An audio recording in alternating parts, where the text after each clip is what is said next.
Have you lost the plot in midlife? If you're a successful midlife man and you're looking around wondering, is this all there is? There's got to be more to life. You might be stuck in a midlife malaise that's not only incredibly predictable, but easy to beat. My name is Filek, and for the past 15 years, I've guided hundreds of the most successful men in America to clarify what's next for the second half of their lives. And in this video, I'm going to explain why successful midlife men lose the plot in midlife, how to know if it's happened to you, and of course, what to do to get yourself back on track with the grand adventure of your life so you can look back from your deathbed with a gleam in your eye, knowing you left it all on the field. So let's dive. The number one frustration I see with successful midlife men is they get stranded on top of Success Mountain. You see, society gives us a checklist. Since we're boys, we're taught go to school, get good grades, make good money, get the house, the wife, the kids, the cars, the toys, the vacations, and you get to the top and you're looking around and you say, all right, now what? What's next? We don't have a roadmap. We don't have role models. We don't have a sense of what comes next. So we end up in 3 midlife pitfalls. The first is you get to the top of Success Mountain, you're making good money, you don't know what else to do, so you stay on the golden hamster wheel, burning out, never reaching your full potential, and maybe having a quadruple bypass, getting some kind of cancer. You know where this goes. You have that midlife realization, my life has to be about more than this. And so maybe you sell the company or you get it running without you. You end up golfing your way to the grave or surfing your way to the grave or piloting your plane, whatever it is, driving your RV around, visiting Civil War sites.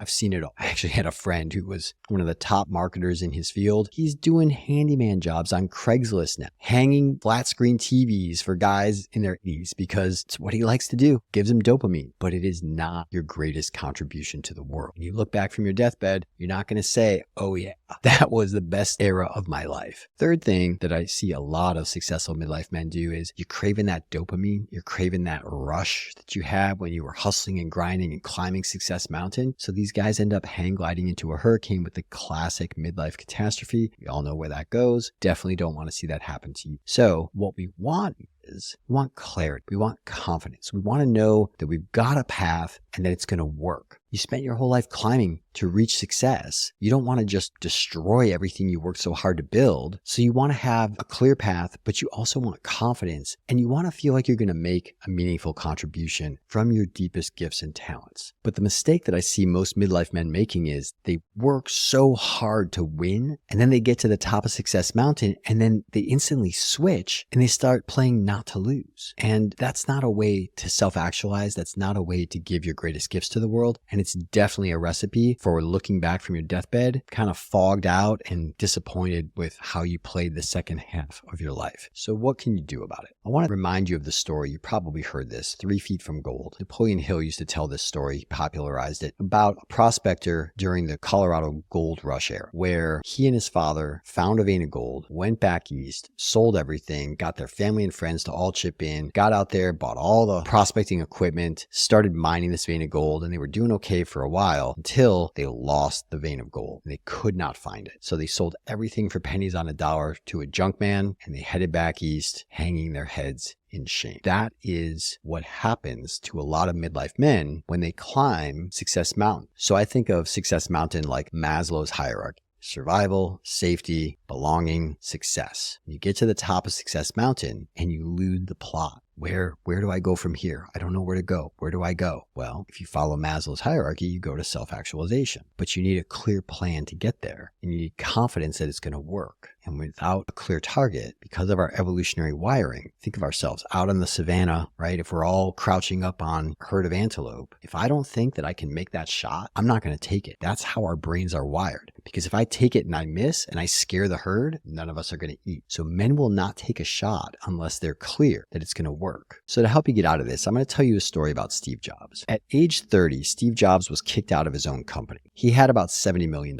which is in today's dollars worth about $200 million. Now he could have very easily petered out into obscurity. He could have just taken that money and figured out his version of golfing his way to the grave, but he didn't. He wasn't doing it for the He never was. He believed in a vision, something that led him forward and caused him to self-actualize at a very early age, which is why he's so inspiring to us. So he wasn't afraid to stay in the game, right? He lost the plot. He was going to build Apple. All of a sudden, he gets ousted. Now what? Could have just frittered away the rest of his life. Could have become an investor. Could have tried to ride on other people's coattails, started a charity, but he did. He stayed with his vision. He wasn't afraid to fail. He wasn't wasn't playing to lose. He remembered his death. He remembered that he was already naked, and that if he didn't proceed with what life had put in his heart, he was going to look back and he was going to be really disappointed in himself. So what did he do? He started Next Computers, which was an epic failure. He invested in Pixar, which was on the verge of catastrophic failure, until they launched Toy Story, which became the first and one of the greatest fully computer animated movies of all time. And eventually he got brought back into Apple Computers with what he learned, not just as a manager and a leader, but also the kernel of the next computer became the kernel for the new operating system in Apple.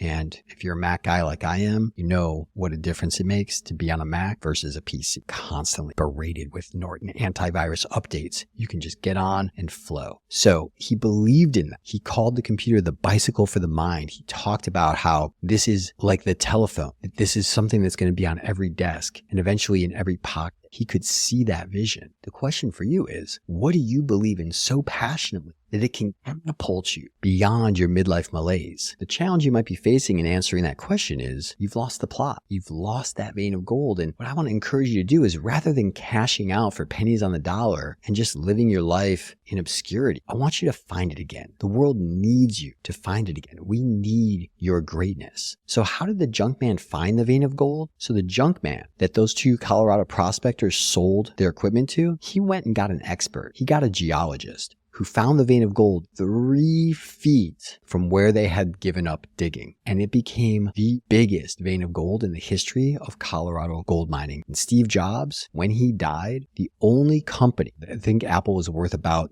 $376 billion. The only company that was worth more was Exxon. And Exxon was worth just over $400 billion. Now, Exxon is worth about $446 billion. Apple is worth $3.5 trillion. So because of Steve's vision, he was able to catapult Apple so far beyond what he could do alone. And it outlived him, and his legacy created the first $1 trillion company in the history of civilization. So my challenge to you is, don't let running out of roadmaps stop you dead in your tracks on the grand adventure of your life. If you'd like some help finding the path out of your midlife malaise, reach out, book a call with my team, and let's see if we're a good fit to help you out. And if you like this video, hit the like button, subscribe, share it with a man who needs to hear this message, because men need men. We're here to support each other. You're moving from the world of competition to co-opetition, where we support each other to create something much greater than we could ever be alone.